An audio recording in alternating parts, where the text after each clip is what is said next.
Ecosystem. That's the word you hear preached more than any other in the Apple space. I've been a lifetime PC and Android phone user up until the launch of the iPhone 11, when a certain piece of production gear required me to use an iOS app to make the most of their hardware. I wasn't really impressed with the iPhone experience, but as a full-time content creator, a lot of my peers are avid Apple fans, and the thing I hear over and over again is the ecosystem. So being a firm believer in not offering an opinion on things I know nothing about, I put up my money and went all in. iPhone, AirPods, Apple Watch, Mac Mini, and an iPad Pro with the Magic Keyboard to see what this supposed promised land is all about. You ready? Let's go!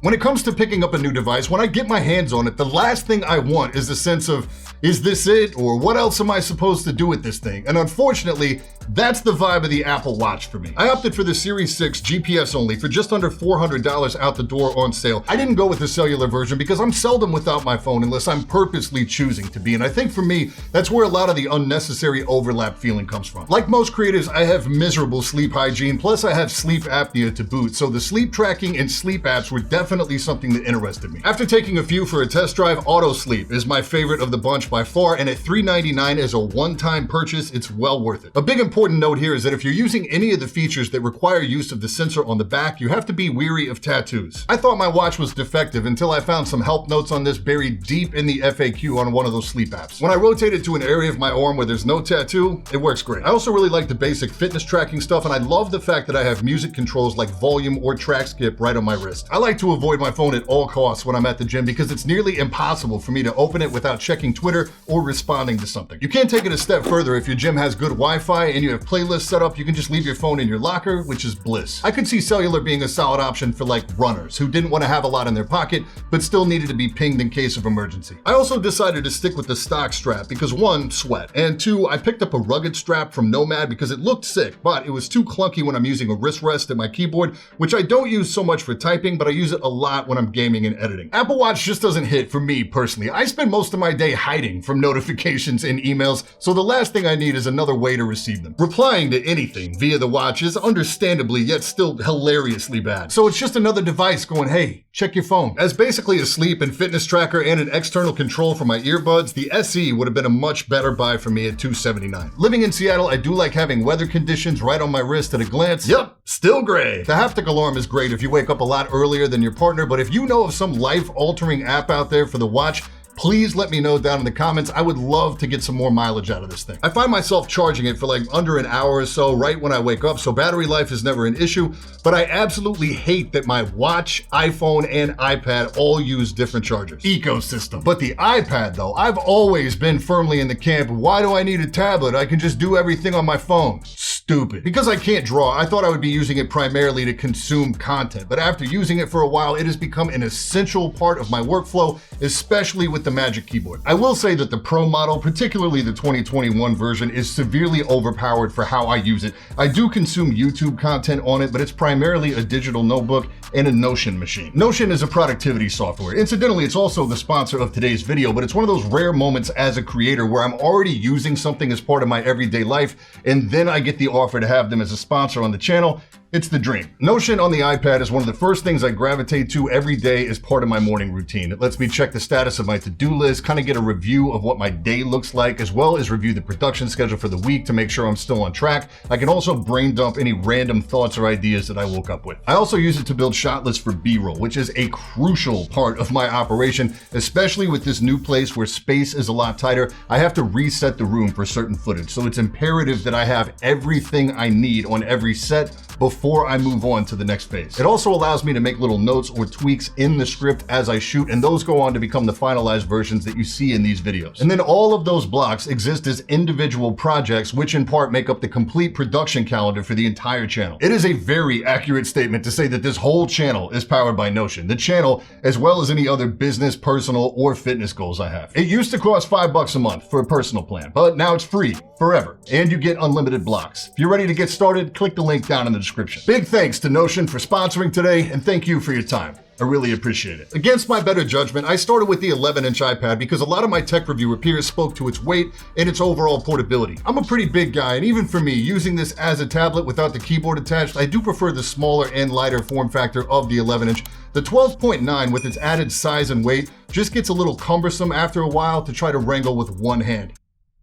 My problem is when using the keyboard on the 11-inch, I felt like I was using a tiny child's toy. And that's not the feeling you want when you're on a $300 keyboard accessory. Obviously, you'd expect like smaller screen, smaller keyboard, and at a glance, it looks like they just slimmed down the modifiers, but that's not the whole story. Each alpha key is square, and they're all 15 by 15 millimeters on the 11-inch and 16 by 16 millimeters on the 12.9. Even though the spacing between the keys stays consistent, that little adjustment really adds up, and for me at least, it's much more comfortable to type on. The only drawback to the larger form factor is that the iPad itself is much heavier and it wobbles near constantly when I'm typing. It's a lesser of two evils situation for me in terms of size and weight, and neither really ticks all the boxes for me, but the increased screen real estate and the improved comfort when typing on the keyboard means I'm keeping the 12.9 version. The difference in the quality of the display for me was instantly noticeable if you're consuming content on it. I found the fidelity of the 11-inch to be pretty underwhelming actually, and the bloom controversy that everybody talks about on the 12.9 doesn't bother me at all. I would have never even known about it if it weren't for all the YouTube videos. As I said, I'm not an artist and I can't draw, so I didn't see a lot of use for the pencil. None of the Google apps support markup and neither does Notion, so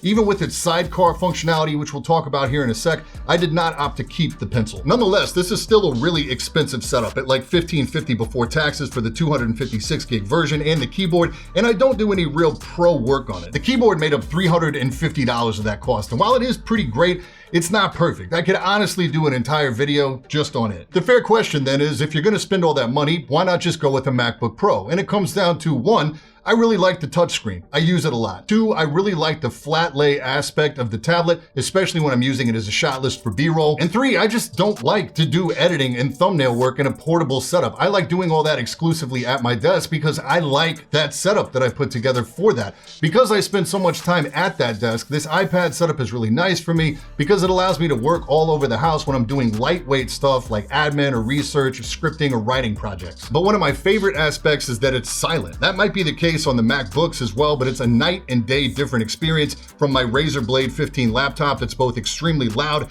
and lousy on the battery life. Still, this is super expensive for a Wi-Fi only tablet and keyboard case solution, so my best advice for most people, get the 11-inch or buy a used version of the Pro that's a couple years old to save some money. And that brings us to the Mac Mini. Now, I've never had an Apple desktop before of any sort, so as a lifelong PC guy, this is easily the biggest learning curve for me. It's small and quiet as well, pretty limited on I/O and its stock config. It is fickle with external displays. My high refresh gaming panels from both ViewSonic and Gigabyte would just sort of blank out, just disconnect every once in a while and then reconnect. Super annoying. My LG CX OLED works great though. The video editing experience could be a video all its own, so I'll try to keep it light here. I shoot in Sony 10-bit 422 4K. I edit in Premiere. I have for the past 6 years. I'm still learning something new every time I sit down to Premiere. I've had my ups and downs with Premiere, and I have looked at Final Cut Pro and Resolve from a distance, but I've never made the jump. When I first got the Mac Mini a couple of months ago, Premiere was not optimized for M1, so its performance was a joke versus my huge juiced up Threadripper 3090 editing rig. There was a beta out that had M1 support, but I don't hate myself enough to use a beta of Premiere for anything that counts. But the Final Cut Pro performance was astonishing, especially at this price point. I'm just not at a place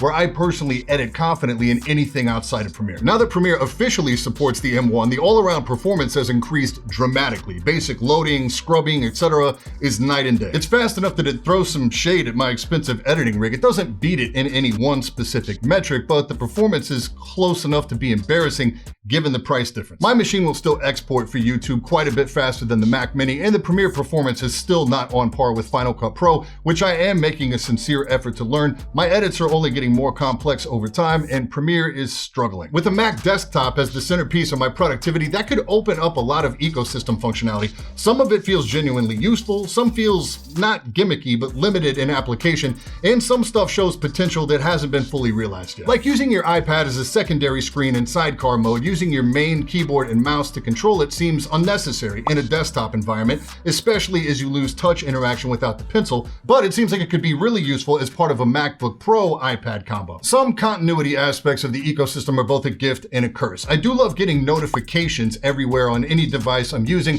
because it's easy for me to get overly focused throughout the day and forget to do something something important, but there are times where I purposely leave my phone somewhere else to minimize distractions when I need to be hyper-focused on something. iMessage foils my attempts to avoid people by showing up on every device, so I have notifications disabled on my iPad and my Mac Mini as well. It feels like when Ryan on The Office came up with woof. Depending on your perspective, it can be a maddening amount of convenience. Big wins? I like that my AirPods go back and forth between my iPad and my iPhone super easy, though I almost always use my Sony's anytime I leave the house. AirDrop is an absolute beast. It is the gold standard for moving files between devices or between users. If I'm on a Windows PC and I create a piece of content for Instagram, I still have to use Dropbox as a go-between to get that to my iPhone just so I can upload it. Universal Clipboard is crazy. Just copy on one device, paste in another. It's incredible. FaceTime is solid. iMessage is great as far as messaging apps go. Nothing makes it feel like it's 10 years ago, like trying to send a video to your buddy who's on Android where it just looks awful.